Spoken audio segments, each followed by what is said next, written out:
Boa tarde a todos que estão participando dessa live e também aqueles que vão assistir posteriormente no YouTube, no canal Pensar Teológico, também no canal do irmão Evaldo, que depois ele vai falar sobre o canal dele, né, para estar postando. Eu fico feliz aqui por estar recebendo nessa live aqui o irmão Evaldo, professor de História. Ele vai fazer as suas apresentações também e colocar aqui os limites aqui desse nosso bate-papo apresentando as suas credenciais. Irmão Evaldo, muito obrigado por aceitar esse convite. Pô, maravilha estar aqui, né? Esse canal é um canal que tem abençoado muitas pessoas aí, muita gente boa está passando por aí. Passou aí o pastor Luiz, dando uma contribuição muito importante na área da psicologia. Já passou o Maxwell aí, falando um pouquinho sobre a fé reformada, né? Vai vir aí, provavelmente, o Marcos falando sobre também os grupos de aconselhamento bíblico, né? Uma postura muito legal, muito interessante, que tem aí, digamos assim, chegado, né? Aí nas igrejas, né? Então, eu estou aqui também para dar um pouco da participação, né? Eu queria dizer aqui que eu estou aqui enquanto professor de história, tá? Então, a minha postura será uma postura crítica, ok? Então, a minha contribuição será essa, será para que nós possamos, assim, ter um olhar um pouco mais amplo, né, em alguns aspectos, que isso vai servir bastante para o crescimento pessoal, né? Então, essa é a ideia, tá? Que nós possamos ter um olhar um pouco mais abrangente para alguns aspectos, que vai servir muito, sem dúvida, para um enriquecimento pessoal, né? Para que nós possamos agir de acordo com os valores do cristianismo. Maravilha. Evidentemente, assim que nós vamos estar contrapondo também dentro dessa nossa conversa aqui a questão do fundamentalismo teológico, né? Como você mesmo estava falando em off para a gente, né? Então, só deixar claras essas bases aí, só deixar para a gente claras essas bases aí. Ok, olha, é importante, tá, que fique bem claro que quando for citado a respeito do fundamentalismo, e será colocado aqui uma postura bem crítica a respeito desse assunto, né? Ninguém aqui está se referindo à fé pessoal de alguém, né? Então, muitas vezes a pessoa fala assim, ele vai criticar o fundamentalista, isso quer dizer, então, que a minha fé não deve ser uma fé fundamentalista? Nada, não é isso. A questão crítica a respeito do fundamentalismo não é a respeito das suas bases de fé. A sua base de fé, ela é algo pessoal, é algo que é totalmente de acordo com as suas convicções, com a sua cultura, com a sua vivência, com as suas experiências, e que bom que assim seja, mesmo porque nós cremos que a salvação, ela é pessoal. Logo, cada um possui dentro de si a sua experiência de vida, a sua experiência de fé. Então, quando nós nos referimos ao fundamentalismo de uma perspectiva crítica, não é a respeito da sua base de crenças e valores, ok? Você tem todo o direito e deve mesmo buscar bases, se aprofundar e defender seus pontos de vista, não é isso, né? A postura crítica ao respeito do fundamentalismo é o seguinte: é legítimo, é correto eu querer impor um tipo de vida, um tipo de procedimento, um tipo de fé a outras pessoas que desta forma não pensam? Até que ponto é legítimo esta ação de eu tentar impregnar algo na sociedade, né? Porque cada um, conforme eu disse, tem o direito de pensar da forma que quiser. Então, né, já dando aqui um lapso, né? É correto eu querer que dentro das escolas haja um padrão, né? As escolas sigam um padrão de fé. É correto eu querer isto, né? É legítimo, sendo a escola um lugar público. Logo, deve ser laico. É correto que dentro da escola haja um padrão de fé? Porque se eu digo que então eu estou reconhecendo que outras pessoas também tenham esse direito, né? Então, quando surge uma crítica a respeito do fundamentalismo, não é a respeito da sua fé pessoal. Você tem todo o direito de acreditar no que você quiser, Ponto. Isso é inquestionável. Agora, é correto eu querer impor esse tipo de pensamento? Esta que é a crítica que será muitas vezes colocado aqui, nesse aspecto do fundamentalismo. Não no aspecto da pessoalidade, mas no aspecto de implantação em uma sociedade, tá? Em querer impor os meus padrões de fé para outros que desta forma não pensam. Então, é correto isso? É isso que será colocado aqui. Então, no caso, nós não estaremos falando necessariamente de fundamentalismo enquanto doutrinas fundamentais da fé cristã. Nós estaremos falando sobre uma agenda fundamentalista de formatação social, né, que tira a liberdade dos demais de acreditar e de seguir um estilo de vida baseado na sua crença de acordo com a perspectiva de uma outra religião ou outra vertente filosófica. É exatamente isso, não é? Exatamente. Tá? Maravilha. Maravilha. Dando início, né, seria impossível, né, eu como historiador que sou, né, e eu não vou fugir desta minha inclinação, dessa minha formação, seria injusto eu não citar as fontes, ok, as quais eu fui buscar base para participar desse debate, dessa conversa aqui, deste bate-papo, né?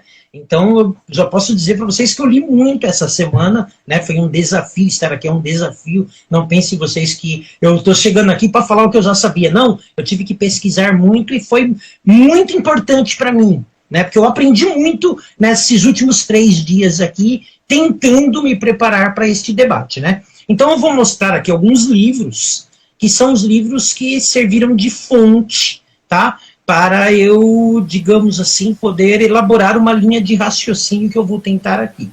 Tá? O livro O Reino de Deus, do Liev Tolstói, tá? Então, O Reino de Deus, de Tolstói, foi um livro que foi muito importante. Um outro livro excelente, do Jacques Ellul, Políticas de Deus e Política dos Homens, tá?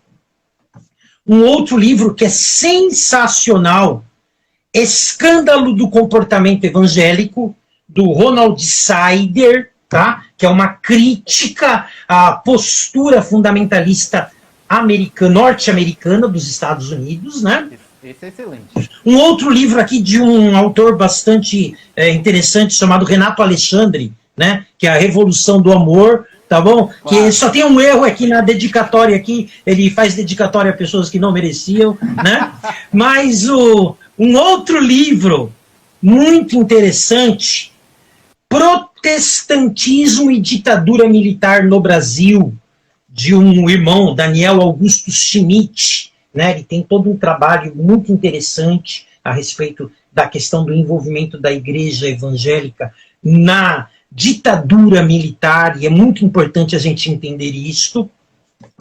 E um livro que eu considero essencial, mesmo que seja para fazer contraponto, né? Que tem livros que são essenciais, mesmo que seja para você, digamos assim, combater ele, né? Porque não é o caso deste livro, né? Que é um livro que ele vai falar sobre 4 coisas, e eu gosto muito das 2 primeiras. É um livro do Leonardo Boff, Fundamentalismo, em que a explanação que ele fala sobre fundamentalismo é assim, irretocável.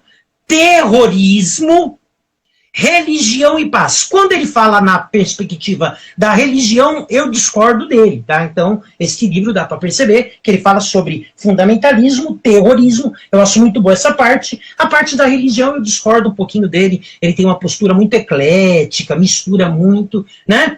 Mas, principalmente a parte do fundamentalismo e do terrorismo, né? É um livro a ser lido para se analisar o fundamentalismo no nosso século, do Leonardo Boff. São alguns livros, tá? Que eu tive que pesquisar, tive que garimpar. Tem um outro do Caio Fábio que é muito mais do que um sonho, uma perspectiva do reino de Deus na história, que é um livro essencial para se falar sobre reino de Deus, né? Então, são alguns livros que eu li aí, são algumas fontes que eu utilizei para poder criar aqui uma linha de raciocínio. Até se você me permite aqui também, acerca de livros também, eu separei apenas um aqui que eu queria até mostrar para o senhor, para ver se o senhor já leu, já ouviu falar, se não, até deixar como sugestão, que é esse livro aqui, ó, A Religião Mais Negra do Brasil. Né, ele vai falar... Vou citar ele. Vai citar? Inclusive, ele será citado aqui hoje. Tá bom? Sim, tá até aqui, é o do... Marco Davi. Sim, inclusive eu tenho uma parte do texto para citar dele aqui. Tá bom? Ah, então bora lá. Tá bom? Maravilha. Bora lá. Então assim, como a gente já colocou as bases, e até mesmo que vai estar sendo, que serviu de fonte e tudo mais, então já vamos começar logo a nosso bate-papo aqui também, assim, querendo esclarecer a questão, até aquelas perguntas que eu te passei, né? E queria saber assim, então, assim, a sua opinião, o pentecostalismo enquanto movimento histórico, ele foi um movimento político? Essa que é pra gente já começar assim, né? Começar muito bem. Até para falar sobre a questão, né, da inclusão do negro. Isso, então vamos lá, né? Existe uma maldição sobre todo professor de história, né? Então, todo professor de história, ele está debaixo de uma maldição. Qual que é a maldição que paira sobre todo historiador? É que para ele falar sobre um determinado assunto, ele tem que sempre dar 2 ou 3 passos para trás, né? Então, essa é uma maldição que paira sobre todo historiador. Então, dando exemplo, para você falar sobre Renascimento, você vai ter que dar uma aula sobre história medieval, para depois você falar Renascimento, né? Para você entender isso, você precisa entender antes o que aconteceu antes disso, para chegar nisso, né? Essa é a maldição que paira sobre todos nós, eu estou debaixo dela, então vamos lá, né? Não tem como você falar sobre pentecostalismo, sobre a influência, a importância do Pentecostes, sem você entender o período histórico vivido, ok? Então, lá vem, hein? Se prepare aí, pessoal. Quando, no começo do século, havia uma briga muito grande no aspecto de que papel que os Estados Unidos, a nação dos Estados Unidos, desempenharia, ok, na América, né? Então, existem algumas perspectivas ideológicas aí, por exemplo, né? É errado você chamar a pessoa que nasce nos Estados Unidos de americano, né? É errado. Ele não é americano, ele é estadunidense. Agora, por que que o estadunidense, que é a pessoa que nasce nos Estados Unidos, ele gosta de ser chamado de americano? Porque americano o Evaldo o Renan também todos nós que nascemos na América, nós somos americanos. No caso, sul-americanos, eles norte-americanos, né? E por aí vai. Mas nós somos tanto americanos quanto eles, ponto. Mas por que que então criou-se essa ideia de chamar o estadunidense, e ele adora ser chamado assim, isso é uma bandeira, isso tem uma perspectiva, é porque a América é deles. Eles se consideram os donos da América. Entendeu? Por quê? Porque no início do século, vivíamos um período de neocolonialismo, onde os países europeus estão neocolonizando principalmente a África e a Ásia, né? Enquanto está nessa luta, né, para saber quem vai mandar aonde, os Estados Unidos olham para as Américas e fala, opa, aqui quem vai mandar é a gente. Então vai surgir, né, aí uma teoria, que é a teoria do destino manifesto. Sim. E dentro dessa perspectiva do destino manifesto, os Estados Unidos é o grande enviado de Deus para criar as bases da sociedade, da civilização, né? Então, aquela ideia do Capitão América, do super-homem com aquela roupa, né? Assim, bem feita a base da bandeira dos Estados Unidos, a Mulher Maravilha, né? Que eles estão vestidos de bandeira, né? Então, quer dizer, eles são agentes interesses. Existe um interesse por trás daquilo. Então, os Estados Unidos, através do Destino Manifesto, foi a nação escolhida por Deus para levar a democracia, a liberdade, os bons costumes, tudo de bom, né? Então, os Estados Unidos, e lógico, então nós somos a América, nós somos os americanos, e nós vamos espalhar esses ideais de liberdade e democracia por este povo, né? Então, dentro dessa perspectiva, os Estados Unidos seria o grande encarregado por Deus, e eles assim entendem. Tá? E esse vai ser um discurso religioso da época que está escrito, tá? O que eu estou falando aqui não é o que eu acho, tá? Então você vai encontrar em vários lugares essa perspectiva de que os Estados Unidos é o enviado de Deus, tá? Para criar um povo santo, maravilhoso, né? Só que tudo isso, por trás tem uma perspectiva econômica. Porque nós estamos falando, pessoal, né? E eu vou dizer assim, isto glorifica a Deus. Você sabe o que glorifica a Deus, Renan? Deixa eu dizer algo que glorifica a Deus. Glorifica a Deus eu ver que tudo que é humano não corresponde à glória dele. Então, qualquer confissão de fé, seja a confissão de fé luterana, seja calvinista, seja outra qualquer que você possa imaginar que seja, sabe, aparentemente a melhor, a mais perfeita, a mais correta, tudo isso é humano, logo desprovido da gloriosa mensagem do Evangelho, que não pode ser, digamos assim, não pode ser resumida a uma perspectiva humana. Então, a confissão de fé calvinista é maravilhosa, porém humana.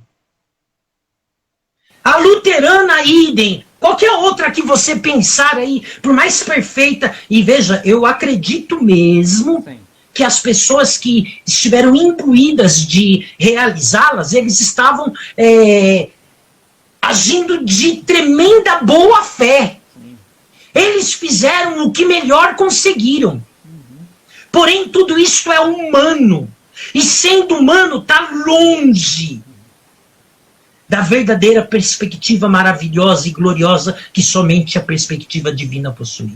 No caso, são, claro, são tentativas humanas que responderam a questões num determinado momento da história, mas não podem ser tomadas literalmente como até mesmo parte das escrituras, como infalível, como inerrante, como inspirado, porque responde a questões culturais, não é supracultural como as escrituras, não é também?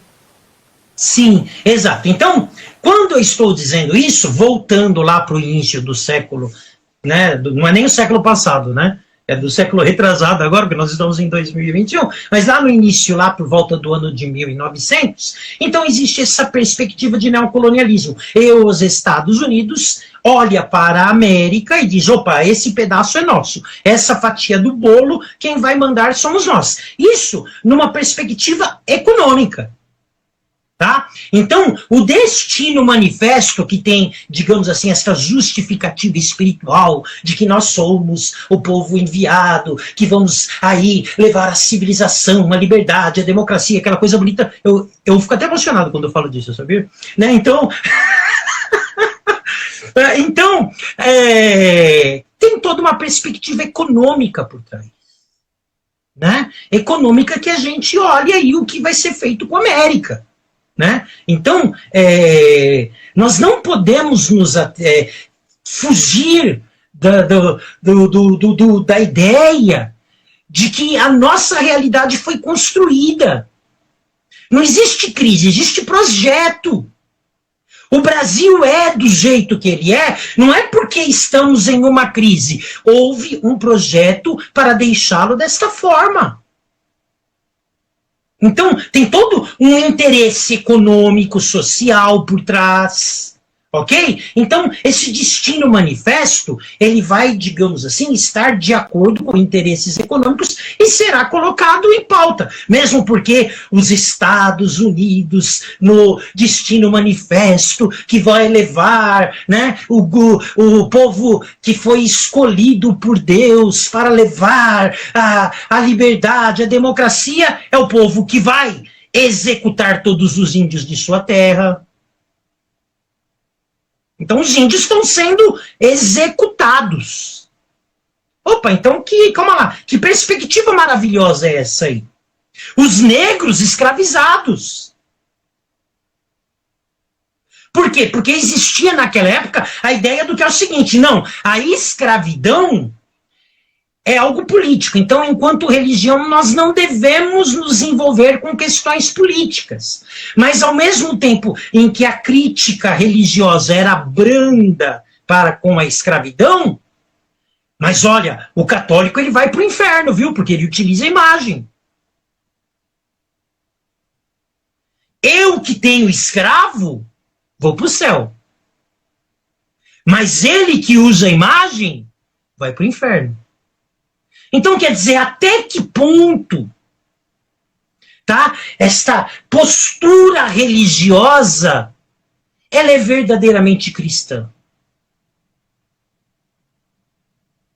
Até que ponto esse destino manifesto, essa ideia de levar a democracia, a liberdade, nós somos os enviados de Deus e vamos levar o reino de Deus, né? A cidade da alta colina, que eles gostavam de se referir assim, nós somos a cidade da alta colina. Então tem discursos, né? Então quer dizer, o discurso é belo, bonito, maravilhoso, só que é o seguinte, os índios estão sendo exterminados e mortos. A escravidão permanece. E daqui a pouco nós vamos entrar na área de que a parte mais religiosa dos Estados Unidos é o sul dos Estados Unidos, que é exatamente onde o racismo é mais forte. Então, calma lá, que cristianismo é esse que coabita com o racismo? Que expressão de fé maravilhosa é esta, tão bela, que dá base à criação da Ku Klux Klan. Então, quer dizer, nós vemos aqui todo um panorama, no início do século, de interesses econômicos, travestidos de um discurso religioso. Mas como lá, uma pergunta, por trás de tudo isso, eu realmente posso acreditar que está sendo difundido o cristianismo? Aí vou te dar ainda, vou soltar no ar aí uma caraminhola. Até que ponto esse fundamentalismo é cristão?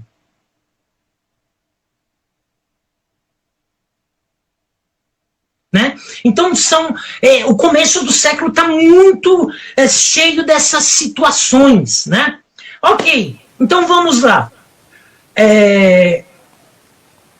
Dentro dessa perspectiva, o fundamentalismo está muito forte.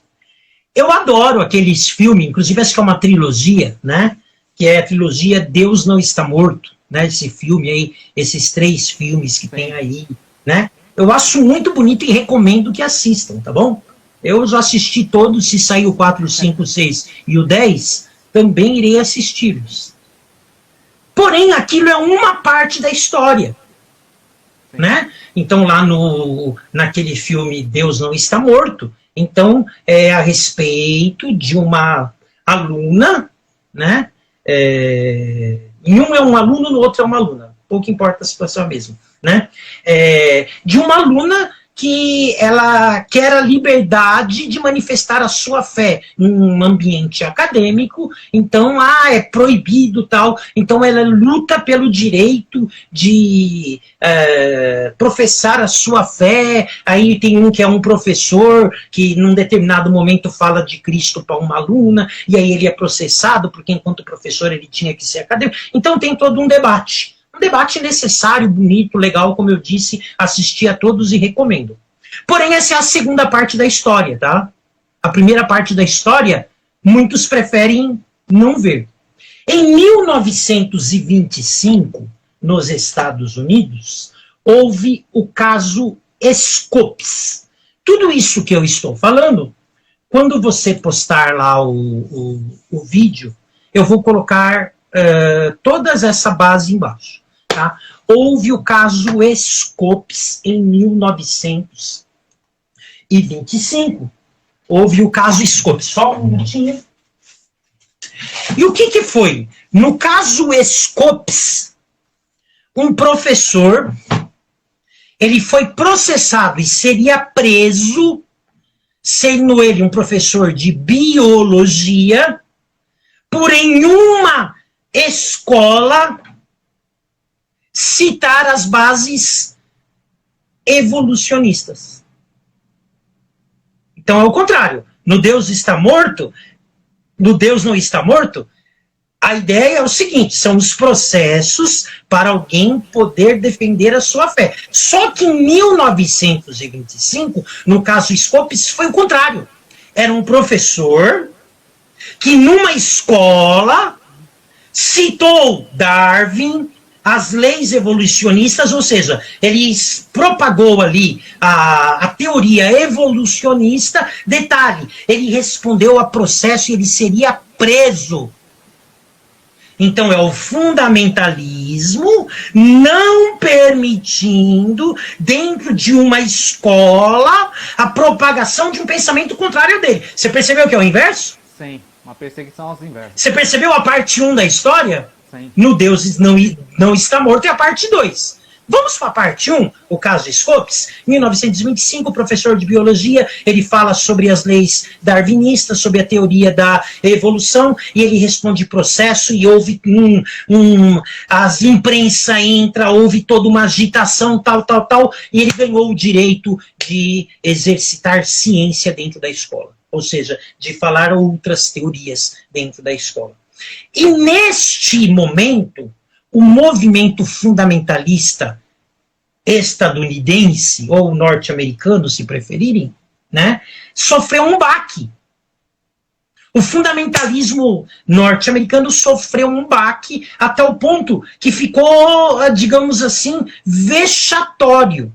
Porque, de uma certa forma, compararam, né, eles a Idade Média, né, rolou toda essa tal, né, e com este baque do movimento fundamentalista, várias vertentes dentro do movimento fundamentalistas vão tentar se afastar do termo fundamentalista, e aí vai surgir outros termos, como, por exemplo, o termo reformado.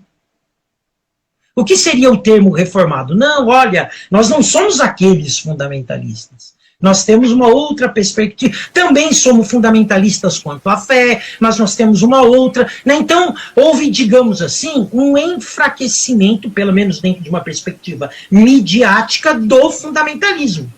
Porém, isso vai ser... Só uma troca de rótulos, Sim. se quiser, né? Mas manter as bases. Não, eles perceberam que acho que pegaram pesado demais. E tentaram, talvez, reformular a ideia. No né? caso, assim, só pegando um adendo, esse mesmo movimento reformados aí, foram aquele mesmo movimento também na África do Sul, do Apartheid e tudo mais, porque lá foi a igreja reformada holandesa também, que foi, e teve à frente da questão do Apartheid também, né? Tem toda essa influência, né? Então, veja bem, só que se ao mesmo tempo em que, digamos assim, o fundamentalismo se afastou da grande mídia, ele vai criar escolas, né? Então, por exemplo, por volta deste momento aí, que vai surgir lá a escola, que é muito famosa, que é a escola de Westminster, lá, acho que é na Pensilvânia, né? Então vão surgir algumas escolas defendendo essa postura mais reformada ou fundamentalista, né?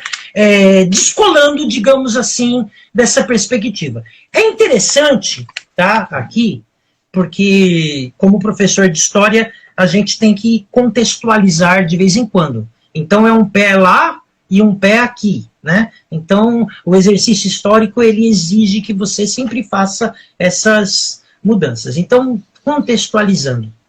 No início do século passado, o grande embate do fundamentalismo era a teologia liberal, era o liberalismo teológico, tá? Então, naquele período, né, qual que era o grande desafio do fundamentalismo? Era combater, né, o liberalismo teológico, que estava bastante fluente, né, principalmente entrando já, inclusive, em institutos bíblicos. Porém, daqui a pouco eu vou falar sobre, entre aspas, a ressurreição do fundamentalismo, né, se é que ele estava morto. Mas, digamos assim, quando ele ressurge, que é ali em 1970. Tá? Então, em 1970, esse fundamentalismo ele vai ressurgir, já agora, com pessoas diferentes, como o Jerry Falwell, como o Al Lindsey, com pessoas como, por exemplo, o Tim LaHaye, não sei se eu pronunciei o nome dele, né? Mas é assim que se escreve, né?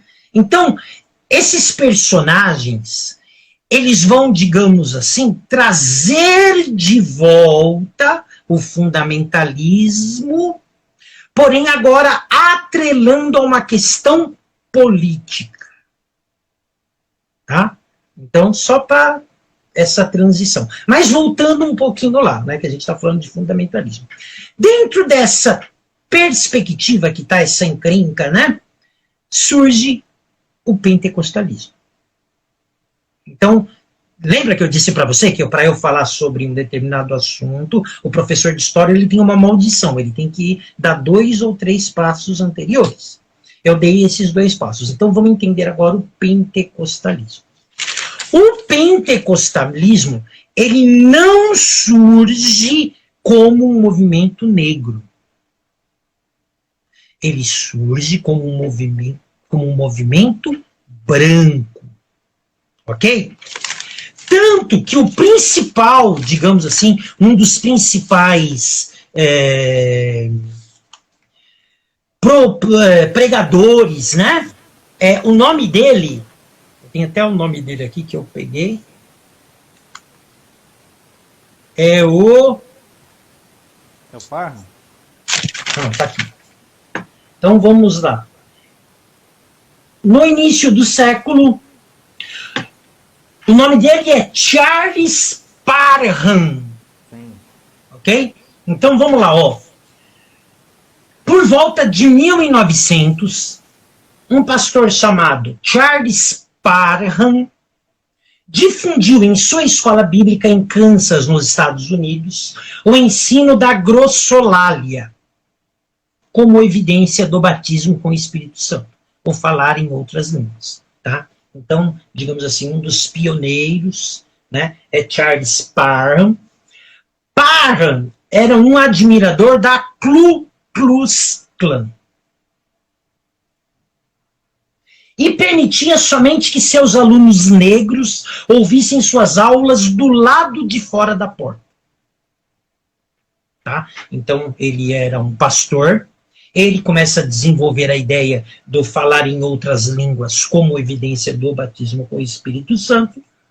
E ele participava, era admirador, ele inclusive pregava, né, nas sedes das Ku Klux Klan, onde a Ku Klux Klan estava. E ele não permitia que negros participassem do culto. Negros ficavam do lado de fora. Entre esses negros estavam William Joseph Seymour, de filiação batista, garçom de profissão e filho de ex-escravos, que era negro. É interessante que a liderança de negros e de mulheres é marcante nos primórdios do pentecostalismo. Mas de que forma? Né? Eu sei que é utópico, né? Que pena que assim não é, viu, Renan? Que pena. de uma certa forma, muitas vezes a ignorância, ela é abençoadora, né? No sentido em que muitas vezes, quando a gente pesquisa e descobre a verdade, nós percebemos o quanto nós estávamos enganados. Mas, aparentemente, parece que às vezes estar enganado era melhor, né? Mas vamos lá. Eu sei que é muito bonito e que pena que não foi assim. Que com o derramamento do Espírito Santo, o batismo com o Espírito Santo, o pentecostalismo, o Espírito Santo descesse e quebrasse as barreiras raciais, sociais e tal. Isso era o ideal. E eu acredito mesmo que esse é o propósito de Deus. Sim. Mas, infelizmente, não foi assim. Quando o pentecostalismo surge ali no início do século, ele será derramado para todos, porque Deus abençoa de forma graciosa. Deus não reconhece essas diferenças. Porém, nós, homens, não só reconhecemos, como agimos de acordo com elas. Então, nos Estados Unidos, no início do século, criou-se grupos religiosos negros e grupos religiosos brancos. O pentecostalismo não fez com que acabasse essa divisão. Detalhe, né? Que pena que eu vou dizer isso agora. Vou falar uma coisa agora, que pena, viu? A Assembleia de Deus americana é a parte branca. Sim. Tá? Então, a Assembleia de Deus, por exemplo, quando acontece esse derramamento aí, né, dos pentecostais, né, eu sou pentecostal, tá? Por isso que eu estou dizendo. Eu creio também em dons, em revelação, a gente em pode sonhos, criticar que estamos no meio. Eu creio em visões, então, né, esse professor de história aqui, que alguns aí estão achando, ih, esse sujeito aí, ó, deve ser um ateu que está falando aí. Que vou agora eu vou te decepcionar. Acredito em Deus, acredito em Cristo, acredito no sangue da cruz, na salvação, ok? E acredito em dons espirituais também, ok? Então, houve essa divisão. Então, os negros, para um lado, seja batizado com o Espírito Santo, falando em língua estranha de um lado, e os brancos, ou seja, a Assembleia de Deus do outro. Tanto que aqui, ó, ipsis liris, vou ler aqui, ó. A segregação que havia criado se perpetuou por um longo período. Em 1915, porta-voz oficial da Assembleia de Deus, vou falar o nome dele aqui, mas eu sou horrível de inglês, Wesley Evangel, Evangel é o nome dele. Wesley, o evangelista, publicou o artigo defendendo que a divisão na Assembleia de Deus era parte do plano de Deus para garantir pureza e preservar a integridade das raças. Tá? Quem fala isso é o porta-voz da Assembleia de Deus. Sacanagem isso, hein? Tá? Então, infelizmente, desculpe decepcionar alguns que imaginaram aí que com Pentecostes, com o derramamento do Espírito, né, que as paredes raciais iriam acabar, tal. Desculpe, querido, infelizmente não foi isso. Deus queria que assim fosse, mas não foi desta forma que aconteceu, tá? E em 1995 agora, né, recentemente aí, há cerca de 25 anos atrás, dentro de uma perspectiva histórica isso é quase nada, né? Os líderes de 21 grupos pentecostais brancos nos Estados Unidos reuniram-se em Mênfis para reconhecer o racismo histórico e trabalhar para reparar e integrar as igrejas, onde algumas ainda encontravam-se 80% segregadas. Tá? Então, infelizmente, o pentecostalismo, no início do século passado, nos Estados Unidos, ele não serviu para acabar com a segregação. Houve, sim, grupos negros, lideranças negras, mas que se repartava a negros. Infelizmente, não houve essa quebra, tá? Desta divisão que havia entre as pessoas, tá?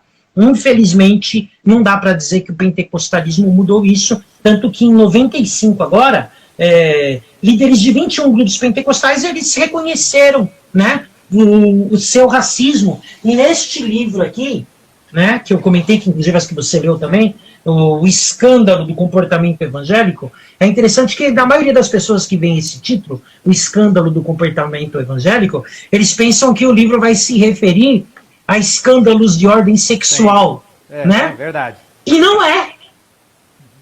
É escândalos como, por exemplo, o racismo, como, por exemplo, a visão extremamente capitalista de muitos cristãos, no intuito de acumular riquezas,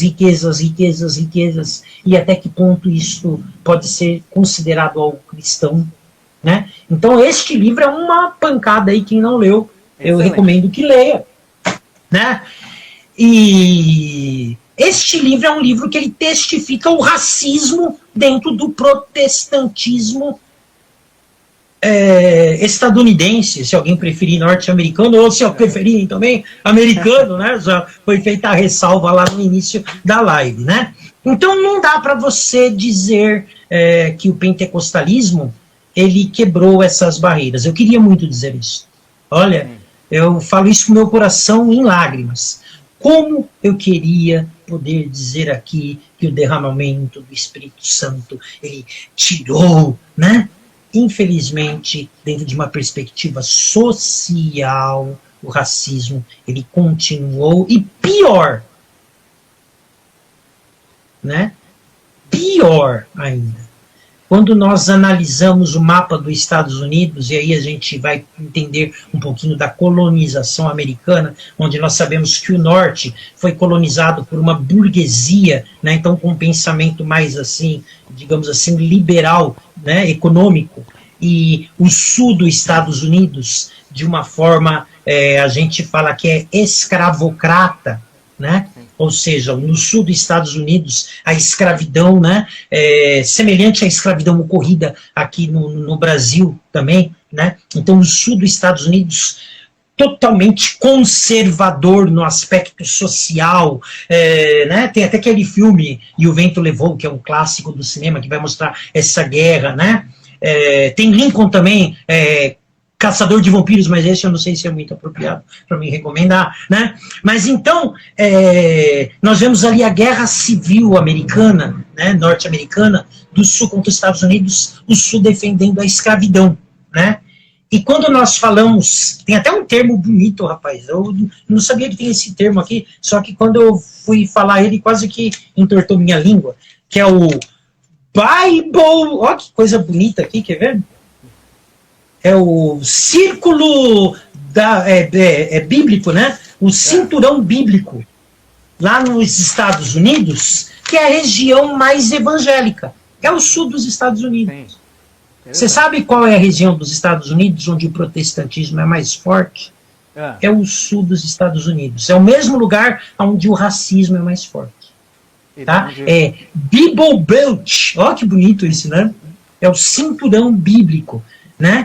Que é a parte do sul dos Estados Unidos, e boa parte desses livros que chegam a nós aqui, né, o professor de história ele tem uma outra maldição sobre ele, né, que toda vez que você pega um livro, né, antes de você ler o livro, você vai pesquisar quem é o autor. Verdade. Né, e a gente, né, sempre faz isso. Então, tá o livro aqui, ó, que livro, né? Beleza. Você pega o nome da pessoa, aí você vai lá, já faz o levantamento, já puxa a ficha dela, da onde que ele é, qual grupo ele participa, né? A gente primeiro faz um levantamento de quem é o autor, para depois você começar a ler o livro, né?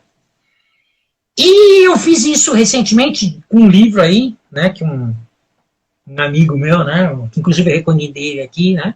Que é o Marcos, né? Que fala sobre...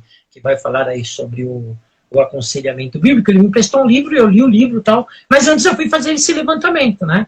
E quando eu fiz o levantamento, né, o pastor, que é acho que é esqueci o nome dele aqui agora, né?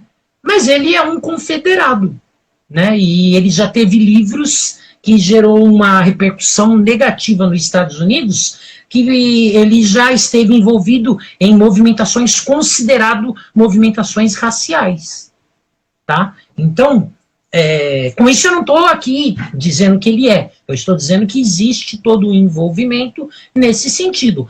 Muitas pessoas de lá dizem que eles são, dizem que ele é, né? Eu não sei, porque eu não tive acesso a esses livros, né? Porque ele não tem esses livros, ele tem outros livros mais voltados à teologia, né? Mas ele tem um livro falando sobre a questão do negro, da escravidão, em que ele defende que a escravidão norte-americana nem foi tão ruim assim, que dentro da escravidão existiam princípios morais que deveriam ser preservados. Então, ele teve um discurso bem estranho, né?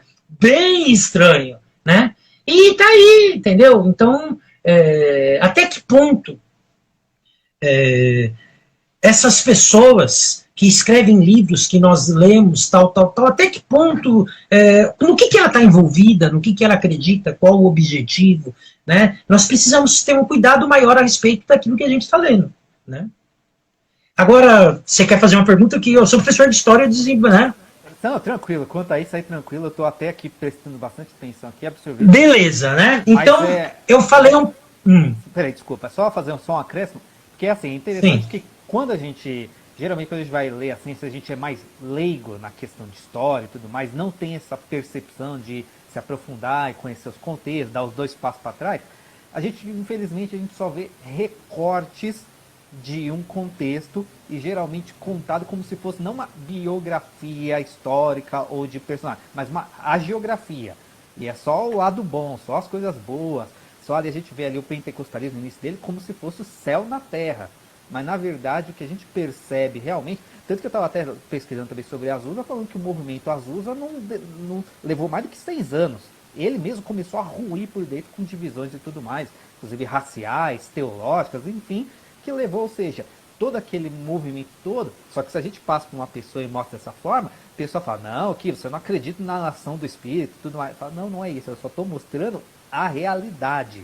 Não foi só algo assim, porque assim, Deus queria realmente jogar por terra essa parede de divisão. O problema é que ele teve que derramar o seu espírito sobre homens, e homens é o problema. Tudo segregado, tem tudo problemas assim por causa do pecado, já leva a gente às nossas diferenças e discussões teológicas, raciais e por aí afora. Então, agora indo um pouquinho mais para frente, porque já está com 1 hora aqui de reunião aqui, hein? Maravilha. Indo um pouquinho mais para frente, né? Uma outra perspectiva que você colocou lá, né? Seria que nós iríamos falar a respeito do pentecostalismo, né, da inclusão do negro, né, e aí eu fui lá para o contexto norte-americano, né, e uma outra coisa que você falou é a respeito da questão política social no Brasil, né, do fundamentalismo político-religioso, de que forma que isso chega aqui no Brasil, de que forma que essas ações nos Estados Unidos, elas chegam no Brasil. Então, primeiro, deixa eu colocar aqui algumas coisas, né? Eu sei que existe toda uma teoria teológica aí, eu acredito que até é embasada, tá? Né? Que tenta afirmar que essa atuação evangélica dentro de uma perspectiva política, isto tem a ver com um movimento neopentecostal, né? A teologia do domínio, né? Eu sei que muitos aí vão advogar esta causa, né?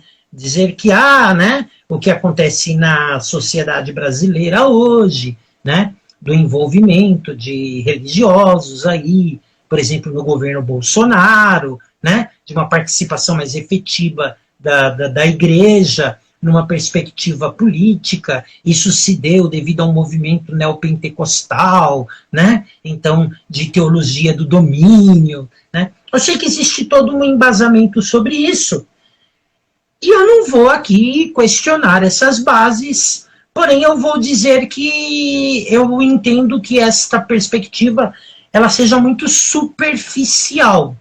Não é que não seja isso, mas com toda certeza não é só isso, né? Então, utilizando a prerrogativa da maldição do professor de história, que tem que dar sempre 2 passos, 3 passos para trás, esta ideia do envolvimento da igreja na política, no Estado, no governo, ela não é de origem neopentecostal. Ela é de origem fundamentalista. O que acontece no Brasil hoje pode até ter uma capa de neopentecostal. É o Bispo Macedo, né? O lá do chapéu lá que eu esqueci, o Valdomiro Ramos, né? O Valdemiro. Eu quase falei isso. O Valdemiro, né? O Malafaia. Valdomiro Ramos é político. Então, o Valdemiro aí, né? Então, eu sei que muitos vão travestir isso de um movimento neopentecostal. Sim. Mas se você for puxar as fontes, você vai perceber que esse é um movimento fundamentalista. Sim. O Brasil, Renan, ele é um reflexo tardio, embora esse termo seja redundante, né? Mas ele é um reflexo tardio de tudo o que acontece no mundo, ou no aspecto aqui das Américas. Sim. Né? Então, por exemplo, né, quem é historiador, se tiver algum historiador aí, né, sabe do que a gente está comentando aqui, ou até alguém que tem essa curiosidade de comparar o que está acontecendo no mundo e depois ver o que aconteceu nos Estados Unidos. Então, por exemplo, quando Bolsonaro ganhou aqui no Brasil, era previsto. Por que era previsto que o Bolsonaro ganhasse no Brasil? Porque o Trump tinha ganhado nos Estados Unidos. É processo. Mas não era só o Trump que tinha ganhado nos Estados Unidos. Se você folhear, lá na França, estava a Le Pen lá, que também tinha um posicionamento, né, de direitamento, que eles falam. Então, era um momento onde isso estava em evolução, sabe? Então, as coisas, elas acontecem num reflexo. No Brasil, houve esse reflexo. Então, em 1970, conforme eu comentei contigo, lá nos Estados Unidos vai haver uma ressurreição do fundamentalismo, com pessoas como Jerry Falwell, como Raul Lindsay, como Tim LaHaye, né? E esse pessoal, eles vão vir com todo um discurso de que é o seguinte, olha, não adianta a gente ficar orando e pregando o evangelho.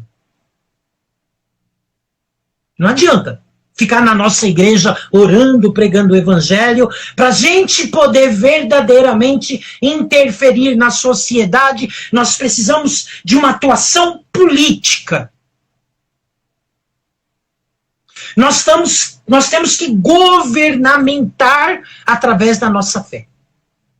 Né? Que é aquilo que eu falei lá sobre, né, que aí você está passando da perspectiva do fundamentalismo como sua base de fé, e você já está indo para a ideia de que você vai interferir com leis na sociedade, colocando leis fundamentalistas. Sim. Né? E eles vão ali, né, por exemplo, este movimento vai ficar muito forte, principalmente na eleição do Ronald Reagan. O Tim LaHaye era muito próximo do Ronald Reagan, tá? Então, vai ser um momento em que o fundamentalismo, ele vai, digamos assim, sair do púlpito, tá? Ele vai sair do púlpito, vai sair da escola dominical, ele vai sair das praças, ele vai sair do métier da igreja, e agora ele vai se tornar um partido político. Ou seja, os republicanos. Sim. Então vai ter todo um enxerto. O pessoal vai todo ali para os republicanos. Então, o partido político dos republicanos nos Estados Unidos passará a ser, digamos assim, aquele que vai divulgar o envolvimento do fundamentalismo na política. Tá? E com isso, eles vão ali ter uma lua de mel muito grande com o Ronald Reagan. Né? Então, qual que é o discurso deste fundamentalismo? Nós chamamos de fundamentalismo político-religioso. Tá? Aqui eu já ultrapassei a barreira do fundamentalismo religioso e nós estamos agora falando de fundamentalismo político-religioso. O fundamentalismo político-religioso é aquele que vai lutar para que, dentro das instituições do Estado, possa haver a utilização do fundamentalismo religioso. Ou seja, nessa escola é proibido falar a respeito de, por exemplo, teoria da evolução. Aqui é só teoria da criação. Fica somente nisso? Não, porque tem um viés também socioeconômico. Este movimento, que é chamado de movimento da maioria moral, que surge ali em 1970, ele tem um viés socioeconômico. Por exemplo, eles são totalmente contra cotas públicas. Voltando um pouquinho, vamos entender o processo. Nós acabamos de comentar aqui que a parte mais racista dos Estados Unidos, que é o Sul, é a parte mais religiosa. Isto é estatística. É estatística, ok? Com o sistema de cotas, escolas brancas, dos chamados cristãos brancos, olha o termo. Vocês sabem como é que eles se autodenominavam? Cristãos brancos. Para se diferenciar dos negros. Tem até um termo que era muito utilizado, que é o termo WASP, W-A-S-P. White, branco, anglo-saxão? Saxão e protestante. Sim. Branco, anglo-saxão, ó. Aqui não tem nada de África, não. Sim. Aqui, sangue puro. Branco, sangue puro, anglo-saxão e protestante. Esse é o nosso orgulho. Esse é um termo que eles vão utilizar. Para você ter uma ideia de como que o racismo é entranhado no fundamentalismo estadunidense, norte-americano ou americano, como preferirem. Tá? Então, começaram a surgir políticas de cotas públicas. E dentro dessas políticas, as escolas brancas dos WASP, dos brancos, anglo-saxões e protestantes, seriam obrigados a ter acesso a pessoas negras. Eles não queriam isso. Então, a maioria moral, o Jerry Falwell, o Al Lindsay, o Tim LaHaye. O Tim LaHaye tinha um livro que eu adorava, que é o Temperamentos Transformados. Eu li muito aquele livro dele. Né? Então, nós estamos falando de pessoas aí que provavelmente você já deve ter lido o livro deles. O Al Lindsay tem aquele livro, Agonia do Pranto Planeta Terra. Então, eu estou falando de pessoas conhecidas aqui. Eu não estou falando de desconhecidos. Sim. Né? O Jerry Falwell, tem até um filme, aquele O Povo contra Larry Flynt, tem até aquela série Deixados para Trás, é do Jerry Falwell. Uhum. Então, é desse pessoal que a gente está falando. Pessoas tremendamente influentes no panorama religioso, detalhe, influentes para mim e para você também, aqui no Brasil. Exato. Aqui no Brasil. Uhum. Tá? Então, eles são contra as cotas raciais. Ainda bem que é só lá, né? Que aqui no Brasil não tem nenhum protestante que é contra a cota racial, ainda bem, né? Eu fico feliz, eu fico mais feliz com isso, sabe? Né? Ainda bem. Né? E no Brasil nós não temos este problema, ainda bem. Não né? temos. Vou dormir mais tranquilo hoje, porque eu tenho plena convicção de que todos os cristãos, amados irmãos que irão nos ouvir, nenhum deles são contrário a cotas raciais, que no Brasil é cota para pobre. Exato. Tá? Porque no Brasil, a nossa população, ela é uma população com maioria negra. Inclusive aquele livro lá, que o rapaz coloca lá, que o protestantismo é a religião mais negra no Brasil, ele é muito inteligente, mas ele é qualquer coisa. O Brasil, né, há tempos atrás a gente escutava assim, que o Brasil é o país mais católico do mundo. O Brasil é o país mais espírita do mundo. Porque a quantidade de pessoas aqui é muito grande, como existe uma multiculturalidade, então tudo aqui tem bastante, né? Então, mas lá essa questão da cota racial, este pessoal vai bater, eles não aceitam. Como assim, escola branca ter negro? Não pode. Não pode. Né? Então, até que ponto esse discurso ele é cristão? Sim. Sabe, eu acho assim, muitas vezes, Renan, tomara que essa seja uma impressão só minha. Tá? Tomara que essa seja uma crise minha. Né?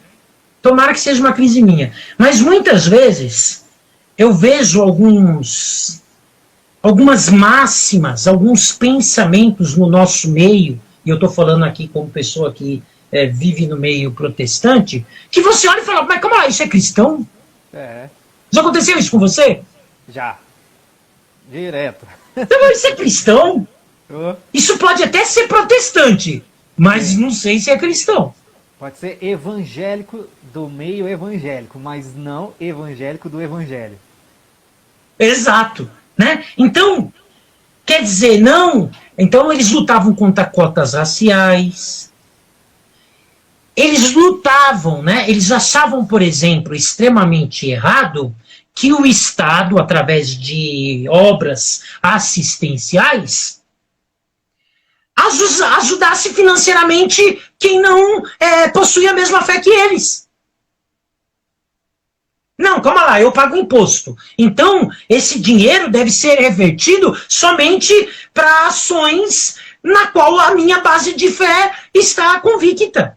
Eu não quero que o dinheiro do meu imposto seja gasto com grupos de pessoas que tenham uma fé diferente da minha. Esse era um discurso muito latente. Mas calma lá. O Estado não é laico, ou não deve ser laico. O que é o Estado? É um clubinho meu para beneficiar as pessoas que pensam como eu penso? Quer dizer, então, que eu devo veicular o Estado aos meus interesses, a minha crença de fé, e só deve, não caiu não, só deve ter recursos públicos aqueles que acreditam da mesma forma que eu acredito. Né? Então, esse é um discurso que vai ser muito forte na maioria moral. Então, eles são contra, por exemplo, as cotas públicas. Né? E é o seguinte, agora vai ter um novo inimigo. Né? Surge um novo inimigo. Se no início do século lá, no início do século XX, o grande inimigo era o liberalismo econômico, o liberalismo teológico, esse era o grande inimigo a ser vencido pelo fundamentalismo no início do século passado, o inimigo nosso agora já não é mais o liberalismo econômico, o inimigo dos fundamentalistas. É aquilo que eles vão chamar de marxismo cultural. Então, tudo que for de esquerda, tudo que tiver uma conotação de esquerda, que de alguma forma possa ser vinculado ao marxismo, esse é o nosso inimigo a ser derrotado. E isto vai ser importado aqui para o Brasil. Tá? Então, esse reflexo tardio no Brasil vai chegar desta forma. Só que isso, querido, conforme eu disse para você, isso não é neopentecostal. Isso é fundamentalista. Esta fusão da religião com a política trata-se de um movimento fundamentalista. Tá caindo aí? Você está escutando? Ficou ruim aqui, será? É o meu? O que é? A internet que caiu, será? Eu não estou te escutando. Você está me escutando?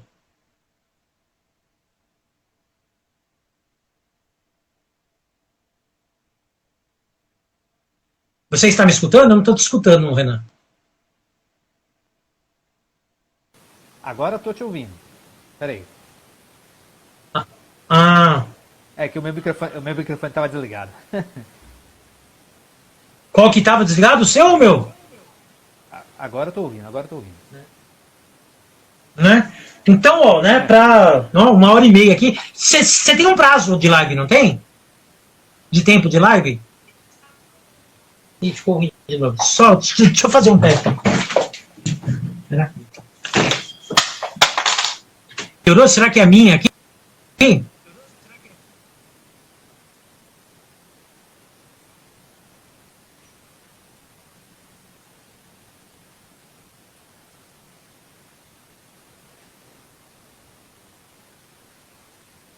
Acho que essa internet tá meio... Uma pergunta, Aqui, beleza. Pode falar. né? Será que cortou? Foi o meu ou o seu que ficou cortado? É o seu lado que tá cortando. Bom, não sei, né? Então, ok, né? Então, só para terminar, né? Aqui, que a gente falou até bastante já. Então, é importante salientar aqui que esta perspectiva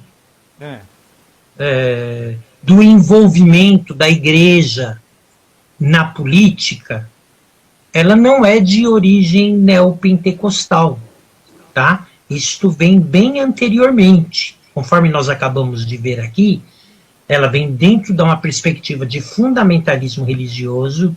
Isto já acontece desde 1970 nos Estados Unidos, né? A primeira pessoa a falar sobre essa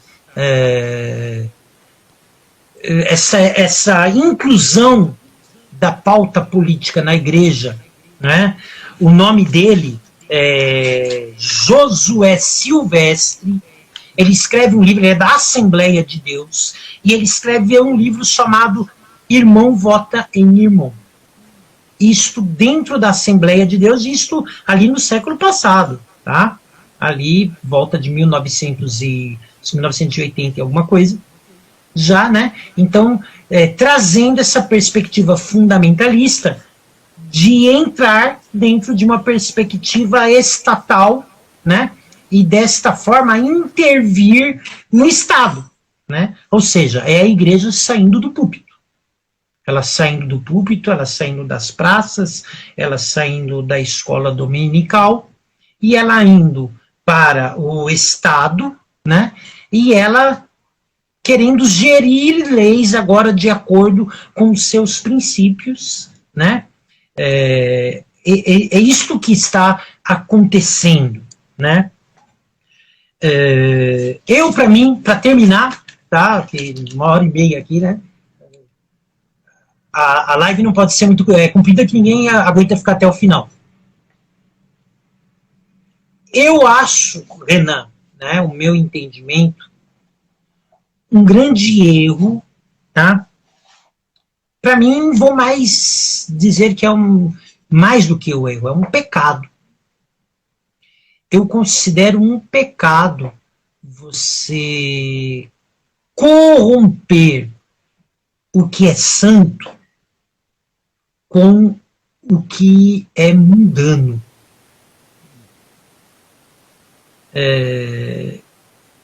E é isso que está sendo feito, né? Eu tenho um monte aqui de referências, né? Eu tenho para mim que a Igreja de Cristo, tá? Ela tem um papel apolítico. Sim. Né? Então era muito normal você encontrar em livros aí de 20, 30 anos atrás, uma crítica muito forte à Igreja Católica. Né? Porque a Igreja Católica, através da teologia da libertação, do cativeiro e da libertação, ela havia dado espaço para teorias políticas, para ideologias políticas dentro do seu métier, da sua vida. Né? Sim. Então você encontra muitas críticas feitas por protestantes, por evangélicos, né? A Igreja Católica, por ela permitir a entrada das ideologias políticas dentro da Igreja, né? Inclusive eu lembro que muitas vezes, quando houve aquele boom do pentecostalismo em solo brasileiro, uma das justificativas para este boom era exatamente esta. Eles diziam assim, é que a Igreja Católica ficou tão preocupada com a política que quem queria saber de Deus ia para uma igreja evangélica normalmente pentecostal. Essa é uma fala muito fluente neste período, né, do boom das igrejas pentecostais. Sim. Então, havia toda uma crítica. Porque a Igreja Católica deu espaço para a política e esqueceu-se de Deus. Só que, passado alguns anos, parece que essa visão crítica de permitir a política entrar dentro da igreja, ela ficou voltada só para a Igreja Católica. Porque hoje, nas igrejas protestantes evangélicas, a política está lá. Então, eu acho que a mesma crítica que fazíamos, e eu acho ela legítima, de dizer que, olha, a Igreja Católica pecou por permitir que a política, a ideologia política entrasse. Essa mesma crítica nós precisamos fazer aos evangélicos. Igreja é lugar de política? Igreja é lugar de política? Uma igreja, ela pode aderir a uma ideologia política, ou fazendo isso ela está excluindo quem pensa diferente? A igreja tem o direito de excluir alguém? A Igreja de Cristo tem o direito de aderir a uma determinada ideologia humana e excluir quem pensa diferente? Porque quando eu faço adesão, eu excluo. Quando eu falo o seguinte, a minha igreja, ela tem um posicionamento de direita, eu estou fazendo o quê com quem pensa de acordo com alguns pensamentos da esquerda? O que eu estou fazendo com ele? Sim. Eu tenho o direito de fazer isso? Sim. A Igreja de Cristo tem o direito de excluir alguém devido a uma ideologia humana? Ela possui esse direito? Será que Deus não vai cobrar isso de nós, Renan? Será que ao definir um perfil ideológico dentro de uma perspectiva humana e excluir quem pensa diferente, isso é evangelho? Isso é cristão?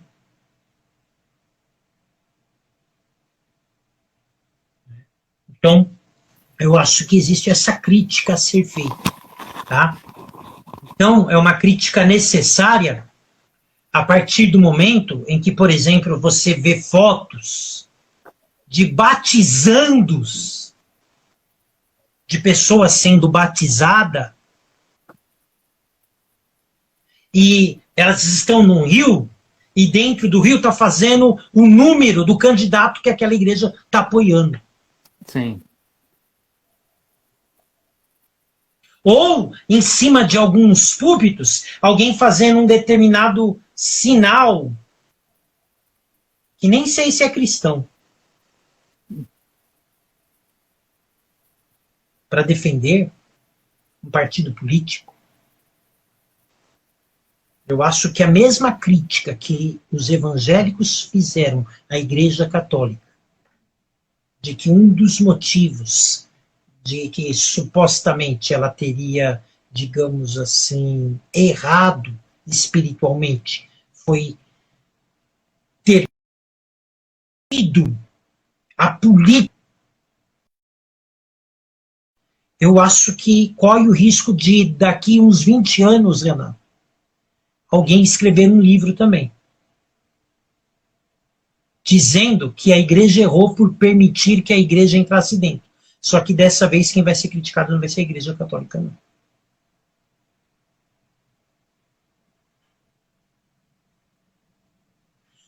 Nós, através das nossas falas, nós jogamos no inferno os desengrejados. Né? Através de nossas falas, de artigos, de pregações, nós jogamos no inferno os desengrejados, não é isso? Né? Relativamente a gente joga no inferno, né? Os desengrejados.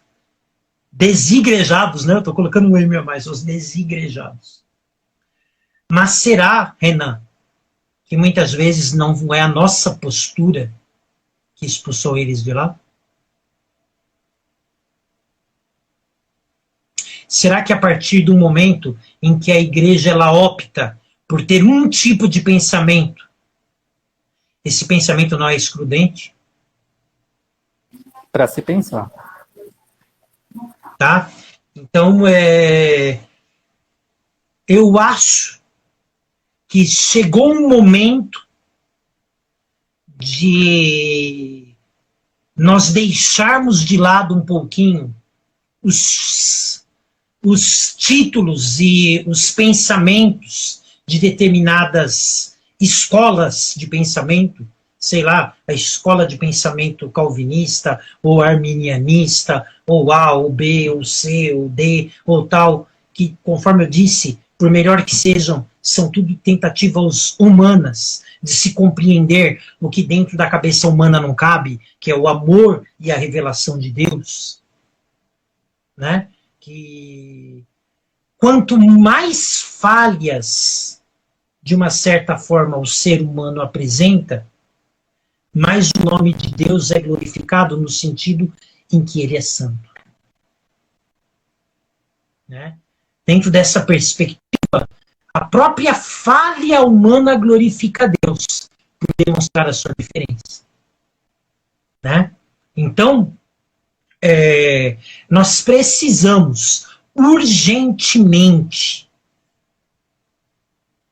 de esquecer um pouquinho as nossas diferenças e lembrarmos que talvez, Renan, só exista um verdadeiro título pelo qual vale a pena ser chamado.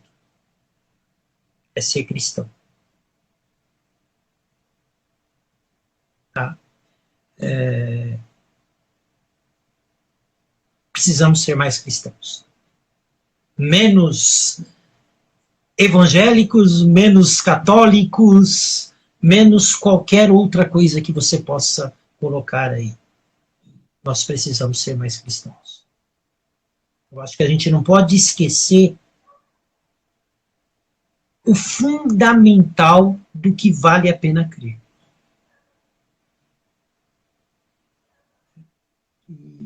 Então, eu acho que chegou esse momento de sermos cristãos. Eu aguardo, eu acho que você aguarda isso também.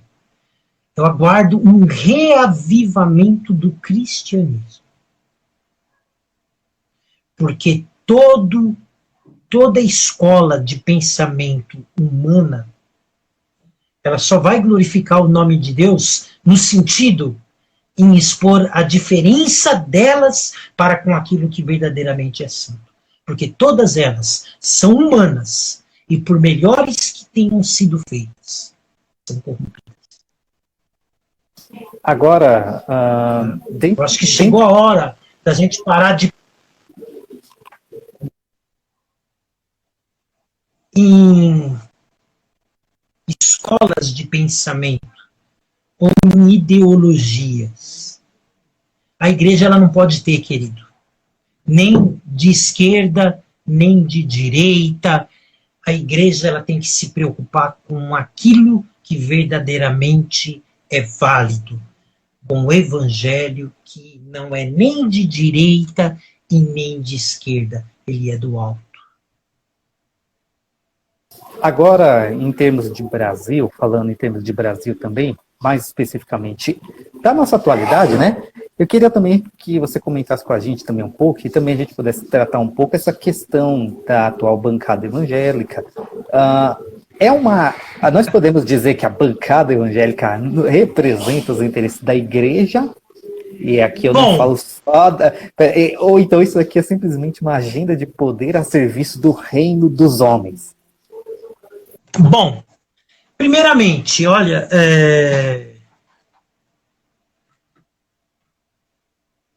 conforme eu disse,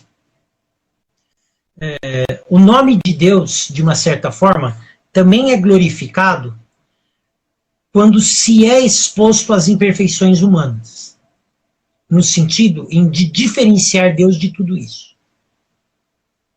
Tá? Então, a bancada evangélica já começa, né, com a terminologia que ela é incluída, que é a bancada BBB, né? Ou seja, a bancada da Bíblia, da bala e do boi. Então, quando você percebe que, na verdade, existe um conluio de interesses, né? Então, a bancada da Bíblia, por exemplo, está ao lado da bancada da bala, né?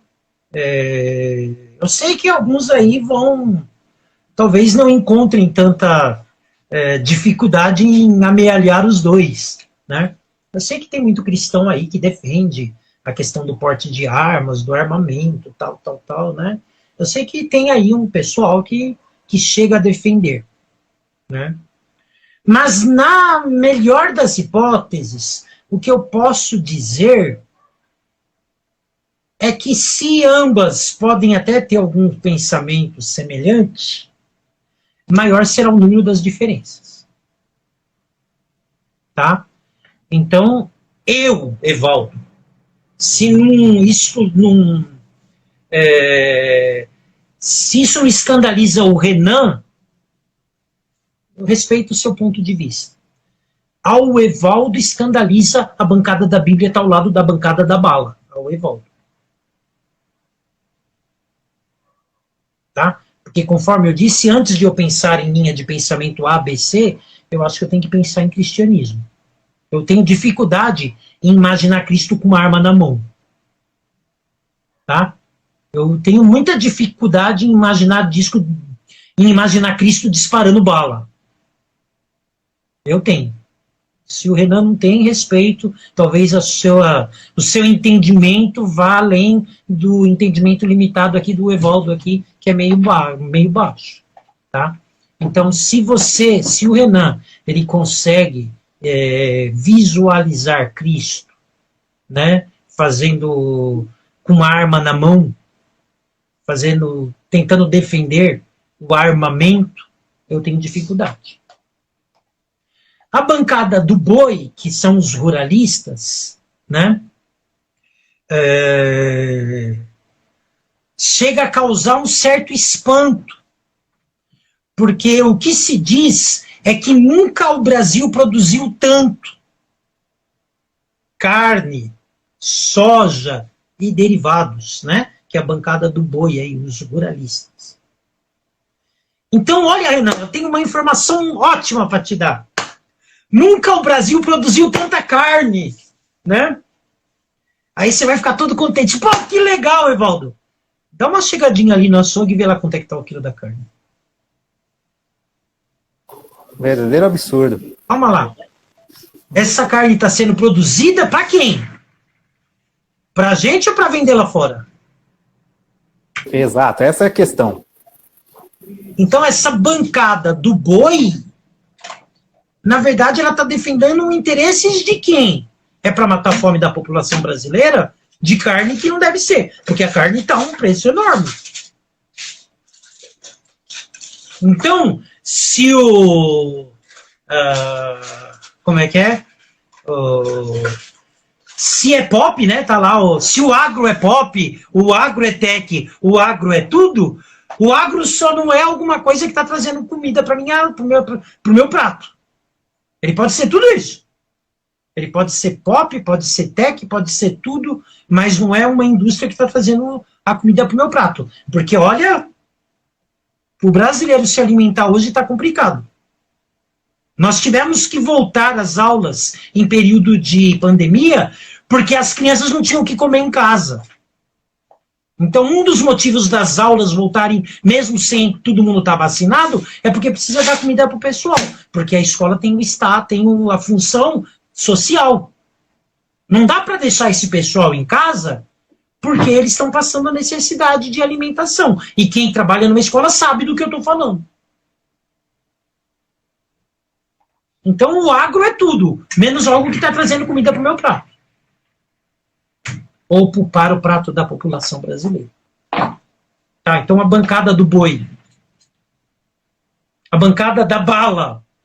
Tá juntinho ali com a bancada da Bíblia. E aí, eu posso ouvir um amém, irmão? Eu posso ouvir um glória a Deus aí ou não?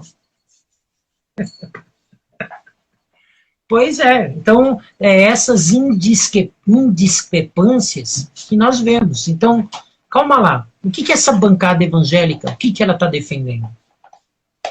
O que ela está assinando? Me parece que ela é contra, por exemplo, as cotas raciais. Como o fundamentalismo lá estadunidense também era. Então, calma lá, é uma pauta de inclusão ou é uma pauta de exclusão? Se é uma pauta de exclusão, até que ponto é cristã? Se é uma pauta em que eu estou querendo impor o que eu acredito para os outros, goela abaixo, até que ponto vale a pena ser valorizado? Então, acho que tem vários questionamentos a serem feitos. Tá? Será que o Renan se sente representado pela bancada evangélica, Renan? Você se sente? Diga para mim. Eu não me sinto. Sabe por quê? Porque eu acho que a Bíblia ensina uma outra forma. Sim. Eu acho que a Bíblia ensina uma outra forma de transformação da sociedade. Concordo. Não é através de regras enfiando goela abaixo. Ninguém vai produzir reino de Deus obrigando as pessoas a seguirem aquilo que você acredita.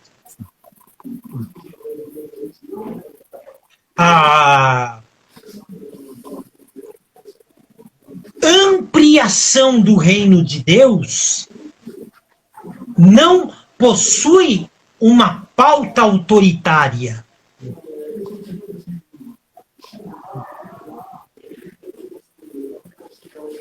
Tá? A ampliação do reino de Deus não possui uma pauta elitista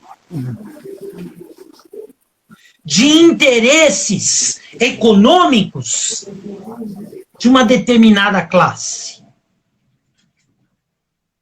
Isso é reino de Deus? Então, eu tenho sim severas críticas a chamada bancada evangélica, e às vezes eu até fico me questionando, calma lá, eles estão defendendo o quê? Eu tenho um vídeo, vou colocar aí, tá? Eu vou colocar 2 vídeos aí, quando você colocar lá no YouTube, várias coisas que eu comentei. Por exemplo, eu tenho um vídeo, né, de 2015, num evento chamado Gideões da Última Hora, em que o pregador é o Marco Feliciano.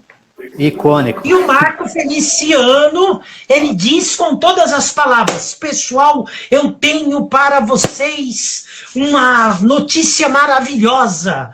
Nós temos na presidência da Câmara agora um homem cheio do Espírito Santo. O irmão Eduardo Cunha está lá. O Brasil mudou. Temos um homem cheio do Espírito Santo à frente da nossa nação, né? Pois é, o irmão Cunha, parece que andou não dando muito testemunho não, né? Mostrando que é muito cheio do Espírito Santo, né? Exato, tenho aqui. Se eu soubesse, eu colocaria aqui. Temos agora um homem cheio, mas tá lá. Se você colocar no YouTube lá, eu vou colocar o link. Tá? Você coloca lá, Gideões Missionários da Última Hora, 2015, Marco Feliciano, já logo no início. Antes dele pregar, ele já fala essa boa nova. Tá vendo? Um motivo aí, sinta-se agora agraciado, entendeu? Porque temos um homem cheio do Espírito Santo à frente da nossa nação, o irmão Eduardo Cunha. Bem a cara dele mesmo. Então, tem um outro vídeo que eu vou colocar aqui, e eu acho que esse, Renan, este causa muitas indagações. Um vídeo do Malafaia, recente, e ele vai dizer o seguinte: olha, vocês sabem por que os evangélicos são tão odiados? Eu vou utilizar a palavra dele, hein? Você sabe por quê, Renan, os evangélicos são tão odiados pela imprensa, pelo povo? Você sabe por quê? Acho que você ia imaginar assim, é porque a Bíblia diz, né, que se perseguiram o mestre, também vão perseguir os seus discípulos, né? Mas se toda vez que você for perseguido, né, pela minha fé, pela minha palavra, você é um bem-aventurado. Eu acho que você imaginou isso agora, né? Não é isso que ele fala. Ele fala, vou postar um vídeo aqui. Ele vai dizer assim: vocês sabem por que nós evangélicos somos odiados pelos outros? É porque nós somos a base do governo Bolsonaro. Palavra dele. Sabe por que nós evangélicos somos odiados? Porque nós somos a base do governo Bolsonaro. Só uma pergunta bem cretina para você. A Bíblia assegura alguma glória a quem está atrelado a uma ideologia humana? Existe alguma glória, Renan, em ser odiado por ser base do governo Bolsonaro? Atrelando a religião e política, não tem como. Tá? Então, eu acho sim que a igreja está vivendo um momento em que ela precisa discernir, ela precisa realmente ter uma postura crítica a respeito do que ela pode fazer ou não. Será que ela pode incluir dentro da sua essência uma ideologia política humana? Ela continua sendo igreja dessa forma? Isso só me faz lembrar as palavras de Jesus, né? Que quando ele falou que o reino dele não é desse mundo, não é segundo esse sistema, não é segundo essa ordem política. E a gente está tudo indo na contramão realmente das palavras dele. Tá? Então eu queria terminar aqui, porque eu falei bastante aqui, né? Lá no início da live eu falei que eu ia falar enquanto professor de história, então sintam-se à vontade para discordar de tudo que eu falei, tá bom? porque eu falei enquanto professor de história, dentro de uma perspectiva crítica. Conforme eu disse, a minha intenção era trazer reflexões a respeito de situações. Eu trouxe alguns dados aqui, né? Eu espero que esses dados, de uma certa forma, possam ter sido úteis para que se possa ter uma visão um pouco maior a respeito do momento, a respeito do movimento, a respeito de como, digamos assim, a sociedade tornou-se o que ela tornou-se, tá? Né? Já de antemão, eu já vou dizer que, no meu entendimento, a igreja não pode não pode enredar-se por ideologia humana alguma. Conforme eu disse, na minha perspectiva, a igreja não pode ter perspectiva de esquerda e nem de direita. Porque tudo isso é humano e corrompe a santidade dela, que somente deve ter uma perspectiva do alto. Tá? Então eu vou terminar aqui, a gente falou bastante sobre isso, tá? Porque alguns podem ter assistido, pegado a live no meio e pensado assim, será que ele acha então que a igreja deveria então ter uma perspectiva de esquerda? Não, querido. Seria tão errado como também errado ter da direita. A questão não é se é de direita ou de esquerda. A igreja, ela não pode se dar ao luxo de excluir ninguém. Quando eu faço adesão a uma, eu excluo quem pensa diferente. Automaticamente. E não é este o nosso chamado. Eu penso que a perspectiva de Lutero acerca dos dois reinos seja uma proposta muito mais viável. A igreja tem que entender que Deus governa a esfera política por meio dos seus políticos e a esfera religiosa por meio da igreja, e uma não pode influenciar, nem interferir, nem nada, mas entender a ação de Deus por meio de cada uma delas, assim, de forma que, seja de esquerda, seja de direita, se a pessoa faz parte da igreja de Cristo, ela confia, crê em Cristo Jesus, ela é salva, ela faz parte da igreja. Então, terminando por aqui, realmente, né, eu concordo plenamente com ele, mas conforme eu disse, em 1970, com o movimento da maioria moral lá nos Estados Unidos, essa lógica inverteu-se, e o que acontece no Brasil hoje, conforme eu disse, é um reflexo do que aconteceu nos Estados Unidos em 1970. Tá? Então, nem de perto nós vamos dizer que isso aí é movimento neopentecostal, é movimento fundamentalista. Tá? Mesmo porque quem está atuando diretamente, inclusive no governo Bolsonaro, mas em postos, digamos assim, que não aparece tanto, são os fundamentalistas, como, por exemplo, né, o ministro da Cultura, né, do Mackenzie, era o antigo reitor do Mackenzie. Acho que é Milton o nome dele, né? Milton, agora eu esqueci o nome dele. Né? Mas, então, o fundamentalismo está entranhado, sim, dentro da pauta governista do Bolsonaro, que utiliza disso. Né? Ele sabe que, ao utilizar este tipo de ação, ele traz aí para si 20% da população, né? E assim as coisas estão sendo dimensionadas, né? Eu acho que nós vamos precisar ter uma visão bastante crítica a respeito desse aspecto, e eu acho que vai ser escrito muita coisa, já está sendo, mas vai ser escrito muita coisa a respeito disso, né? Tá? E não vai ser elogiando, não. Verdade. Agora, então... Sim, agora então, assim, para caminhar para a conclusão, até como a gente colocou, então, a gente, aquela pergunta que até o senhor mesmo propôs para mim lá nas correções lá. Então, cristianismo, protestantismo e política, eles coexistem desde o princípio, não é? Respondendo e concluindo. Não entendi a sua pergunta, você pode perguntar de novo? A conclusão que nós chegamos lá, né? Cristianismo, protestantismo e política coexistem desde o princípio, não é?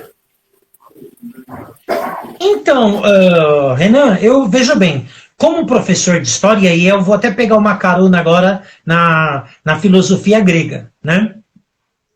O termo idiota, né, que nós acabamos dando uma outra concepção, na verdade, se nós formos pegar, quem que era o idiota? Né? O idiota é aquele que não se envolve em política. Né? Então, lá na sociedade grega, né? Quem é o idiota? O idiota é aquele que não se envolve na política. Porque aquele que não se envolve no governo será governado. Né? Então, essa é uma lógica. Né? Então, a pessoa, Renan, a pessoa, Evaldo, ele não só pode, como ele deve estar inteirado da política. Então, não há problema algum em, de repente, o cristão ser político, ele até deve. Não é essa a questão. Tá? Não nós não somos seres apolíticos. Nós não somos seres apolíticos, ok? Nem devemos ser. Então, política sempre haverá em tudo. Agora, conforme eu disse no início da live, o que não pode acontecer é, dentro de uma perspectiva de extremismo religioso, dentro de uma perspectiva de uma ideia de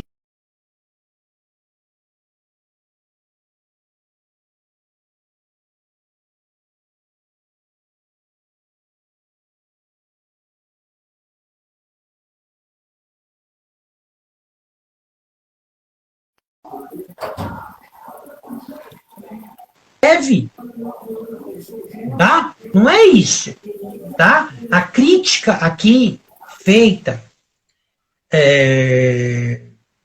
não é a questão da crença pessoal da pessoa, de ser fundamentalista ou de ser liberal teologicamente, não é essa. Cada um que seja o que for. Agora, a crítica vem à ideia de eu achar que é correto, através de ações governamentais, eu impor a minha fé aos demais. Aí é que está o erro. Entendeu? Eu, enquanto pessoa, eu posso ser o que eu achar que eu devo. Tá? Não é a crítica aqui, não é a perspectiva pessoal, a base de fé. Cada um que creia no que achar que deve, que seja calvinista, arminianista, que seja o que liberal, teologia da libertação, não é essa. Cada um tem o direito de ser o que acha que deve, ponto. Agora, o que não pode haver é uma agenda política de impor essa fé, goela abaixo para os outros. Essa ação não é legítima. Não é pautada biblicamente. Isso não é evangelho. Isso não é vontade de Deus. Cristo não morreu numa cruz para impor nada a ninguém. Essa é a crítica. Creiam no que quiserem. Mas deixem que os outros também creiam e vivam de acordo com aquilo que creiam. Ponto. É essa a questão. Tá? Essa é a questão. Então existe desde o início, sim, né? Cristianismo, protestantismo, né? E tal, e política sempre houve, desde o início quando surgiu, o cristianismo há 2021 anos, o protestantismo desde 1517, a política muito antes de tudo isso, né? Porém, nós precisamos saber o que é o quê. Aqui uma igreja. Estamos numa igreja, é igreja. O que é política do portão para fora. Ah, mas eu sou bolsonarista, eu sou lulista, eu sou, sei lá, prefiro o Ciro, prefiro a Marina. Pouco importa, querido, aqui dentro isso não vale nada. A gente não está preocupado com isso aqui dentro. Aqui dentro nós estamos com outro propósito. Sabe? Então, essa é a ideia. Não pode. A partir do momento em que você permite que entre, querido, você fazendo opção por um, você está excluindo o outro. A igreja não tem o direito de excluir ninguém. boa parte dos desigrejados foram colocados para fora. Será que ninguém vai assumir essa culpa? Quando a igreja vai fazer uma meia-culpa e falar, olha, boa parte dos desigrejados fomos nós que colocamos para fora? Ou você acha que essa autocrítica não procede?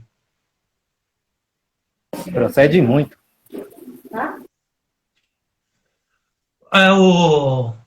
Tinha não, tá vivo ainda, né? O irmão lá dizia o seguinte, né? Que nós estamos igual os fariseus, né? Que caminhava 1 metro para amealhar um prosélito e 100 quilômetros para enfiar os outros no inferno. É por aí. As nossas ações, Renan, estão muito mais interessadas em excluir do que em incluir, querido. A pauta religiosa atual, ela é uma pauta excludente.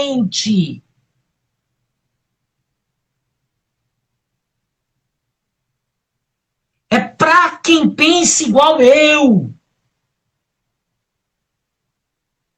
Né? Eu fiz parte de uma igreja um tempo atrás, e quando ela mudou, né? Não é a igreja sede não, tá? É uma outra. Eu fiz parte de uma igreja um tempo atrás, de um outro ministério, que era ela era no bairro, ela era na periferia. E aí ela mudou para o centro, né? E aí eu escutei uma fala de um dos líderes assim, poxa vida, que bom, ficamos livres dos pobres, né? Então, esse pensamento, né? Que está bem próximo do apartheid lá, né? Então nós vivemos um apartheid social, né? É igreja de rico e igreja de pobre, né? Então são essas coisas que é necessário uma autocrítica, tá bom? Não sei se eu respondi sua pergunta aí. Não, ficou realmente claro, muito bem explicado também assim. Eu quero crer que deu para tirar muita dúvida de muitas pessoas, que vai poder tirar a dúvida de muita gente que vai estar assistindo ela posteriormente depois, né? Que a gente estiver baixando. Mas só ver assim que todo esse tema que a gente trabalhou, a gente ainda não conseguiu arranhar tantos problemas atuais, não é verdade? Por isso que é até importante depois a gente pegar para ver outros temas também que gravitam em torno dessa mesma questão assim, para a gente ir aprofundando melhor esse tema e vendo a relevância nos dias de hoje, embora realmente nada do que aconteça hoje em dia não é nada do que já não tenha sido reflexo de lá, do norte e tudo mais, né? É tudo só a reprodução mesmo, cultural e política, daquilo que já foi vivido antes. Né? Só de outra coisa, tá? Muitos perguntam, até né, não sei se ele vai assistir aí, né? O Marcos Vasconcelos, né? Aí uma vez ele perguntou assim, Evaldo, por que esta boina aí? É por causa do Tchê? Né? E aí eu, como bom professor de humanas, né? E também minha graduação é em História e também em Filosofia, né? E aí eu respondi de uma forma bastante relativa, né? Que é da irmã. Eu falei, pode ser por causa do Tchê, pode ser por causa do Raul, pode ser por causa do Raimundo Fagner, ou pode ser porque eu sou careca mesmo, tá bom? Então, não se assustem com a boina, tá bom? É só um acessório. Antes que alguém olhe a boina e a barba e fale assim, olha, o sujeito tá falando aí e tá com né, essa perspectiva de Che Guevara aí, eu uso boina porque eu sou careca, tá bom? Se não fosse, não. Se eu tivesse esse cabelo que o Renan tem aí eu usaria também, porque o cabelinho feio, mas deixa pra lá, vai. Pois é, fazer o quê? Estão brincando. Eu vou até aderir a uma boina também. Tá bom, espero que tenha sido produtiva aí a conversa, tá bom? Eu espero que, de alguma certa forma, ela tenha alguma utilidade aí e fica aí os questionamentos, né? Quando eu estudei, né, na faculdade, eu tive um professor que ele dizia assim, uma boa aula de história é aquela aula que o seu aluno, quando chegar em casa, ele não vai conseguir dormir, né? Porque você vai colocar tantos tantos questionamentos, tantas, né, possibilidades, né, que ele vai ficar aturdido com aquilo, vai falar, nossa, né? Ele dizia o seguinte, que a boa aula, ela não termina, né? Então, eu espero que tenha sido uma boa live. Em que sentido que tenha sido uma boa live? Que ela não tenha terminado. E Maravilha. várias coisas que foram colocadas aqui, e quem está aqui ouvindo e quem ouvir depois, tem toda a liberdade de pensar diferente. Tá bom? Sim. Mas que seja interessante no aspecto em que produziu reflexões e que essas reflexões, de uma certa forma, serviram até para um aperfeiçoamento pessoal, né? Então, essa é a minha intenção, tá? Maravilha. Muito mais do que afirmar, era refletir. E muito mais.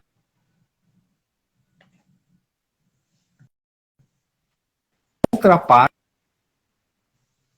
fazer com que as pessoas possam pensar melhor esse tema e analisar por um outro ângulo, um outro viés também assim. Tá bom, Renan? Então, Maravilha. um abraço a todos aí que estão assistindo. Não vejo a hora de isso aqui ser publicado, porque eu vi que tem um monte de comentário bom aí, né? Sim. Que infelizmente eu não pude ver, tá, pessoal? Nós não respondemos é porque a gente não viu, né? Sim. Aparecia assim, de ladinho, assim. O nosso celular, ele tá deitado. Tá. E os comentários apareciam em pé, assim, do lado. Então, pra gente ler, a gente tinha que ficar, né? Então, desculpem aí, tá bom? Mas eu vou tentar responder todos, tá bom? Mas também a gente vai ter oportunidade também para fazer outras lives. Depois eu vou pensar aqui em outros temas aqui, aí eu te repasso. Você é doido, ninguém vai querer não, rapaz. Você é doido, o pessoal vai falar, não, aquele irmão lá, exclui ele daí. Você vai ver, você vai ter pedido. Tira aquele sujeito lá daí, mano. Ou vamos cancelar o canal. Maravilha. Tá bom, Renan? Muito obrigado, agradeço mesmo de coração assim. Obrigado pela disponibilidade aí, paciência também aí para estar atendendo a gente aí, o nosso pedido aí. Tá bom, querido. Um abraço.